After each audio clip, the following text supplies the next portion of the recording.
let us discuss about how to convert a decimal value into an ASCII value. Okay. So here we have the code here. So it's simple logic here is the at any decimal value between 0 and 9 can be converted into a corresponding ASCII by adding by adding 30 to it. That's a basic logic here. Okay. So what do we do? Here we have ORG 300H, SJMP main, ORG 30H. This decides the starting address of program storage. Then here we load our initial operand, the decimal value to be converted into ASCII in 50H. So we use R0 for that purpose. Then at 50, whatever is there, that's moved to A. Then we need to mask. At a time, we need to deal with only one nibble. So for that reason, what do? We cover up the lower nibble and we keep the higher nibble. So by ANDing it, we get by ANDing with F0, we will get the higher nibble out and lower nibble will be covered. Then what do? We swap it. After swapping it, we add 30H to it. Hexadecimal value 30H it's given to it. So what will happen now? We will get actually the decimal. When you say that, you will be having two decimal value, two BCD number in a register. It's called a packed BCD. So first for a first decimal value, the corresponding ASCII value will be the addition of 30 to it. So that is we will get it. That we will store it in external memory 500H. Then again we take the value from A and move it to at DPTR. Okay, so that is going to be storing this 500H. Then we increment the DPTR so that the next location will be 5001H. So from 50H again we take the value and move to A register. Now you can see that we are covering the higher operand and we are taking the only the lower operand. So with this straight away 30H is added. Then the result will be loaded into 5001H. Let's see this in simulation now. So what do you have? You have a ASCII, decimal to ASCII. So build target. Then when there's no error, just come here. So here first we are using initial what is that internal RAM here. So I50H. Okay. In I50H, what I'll do? I'll store the value 32H. Okay, 32H. So now in the memory 2, I will configure the external memory 5000H. Okay, so that is also configured here. So what would be my result now? It should be there are two BCD numbers 3 and 2. So one number is 3. To that 30 will be added. So one number will be 33. Another number is 2. 30 plus 2 is 32. So that could be the result stored in the subsequent locations. Let's run it and check it out. Okay. So when you run it and see that if it is going to, here you can see that 500H is having value 33H and 5001 is having the value 32H. So for any BCD number, we can convert it into an corresponding ASCII by adding 30 to it. Okay. Now, to check the next conversion, the next conversion will be ASCII to decimal. So for decimal to ASCII, we added 30 to it. Okay. So now let us see how to do it for ASCII to decimal. So I am just removing the file. Now adding the file that is related to ASCII to decimal.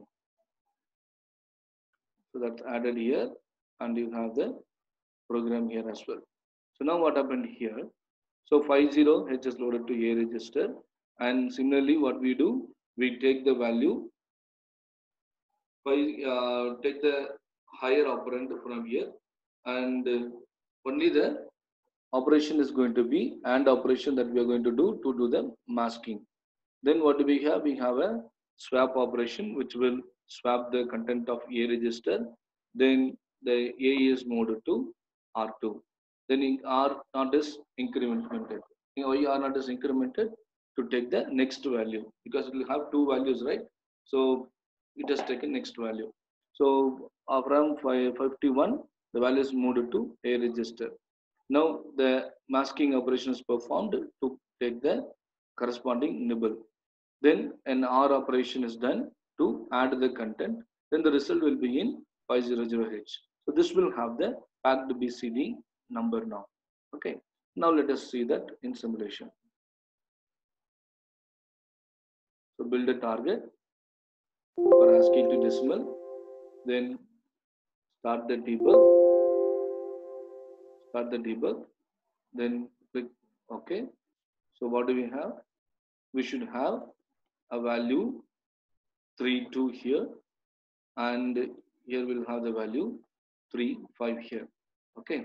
So then I have a corresponding external memory configured here. Got it.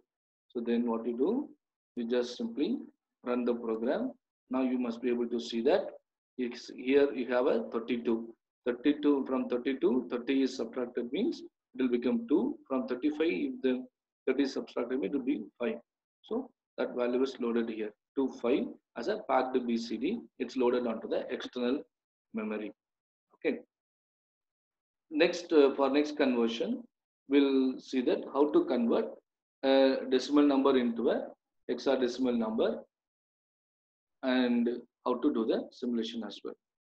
So for this, we remove this file from here, and we add a files to the group. So here I have the file that is decimal to hexadecimal number. Okay. So how do we convert it? Let's see that. Add, close. So decimal to hexadecimal is given here. Okay. So now here, in this program, so this particular part is used for program storage address. Then here we have the operator stored in 50H. Okay. So what do we do here? By multiplying the operand, multiplying the operand with 0A, you would be able to convert the decimal value into a corresponding hexadecimal value, and the result is stored in 500H. The swap operation and AND operation, it remains like a previous experiment only. So when you give operand in 50H, in 5000H, you should get a hexadecimal value for it. Okay. So now let us give, let us build a target. Okay. So I build a target here, and this target, I'll start the debug here. As I start the debug, in 50, I should have my, decimal number, isn't it? Okay. So in 50 means here. In 50, I'll have my decimal number. So I'll give 10 as my decimal number. Now correspondingly, when it is converted into hexadecimal, it should be converted into a 0A. Let's see whether it's happening or not. Okay. Just run the program. Then you can see that here in 5000, we have the value 0A. So for a given hexadecimal number, for a decimal number, it's converted into a hexadecimal number. Okay. Next, also we'll discuss how to convert the hexadecimal number into a decimal number. Okay. So this is basically obtained by dividing the given operand by 0AH and storing the remainder. That will help us to get the decimal number. Okay. So here we use 3 locations in the destination: 500, 5001, 5002 are going to be used here, and the operand is going to be stored in 50H internal memory. Okay. So let us see that how it's going to happen.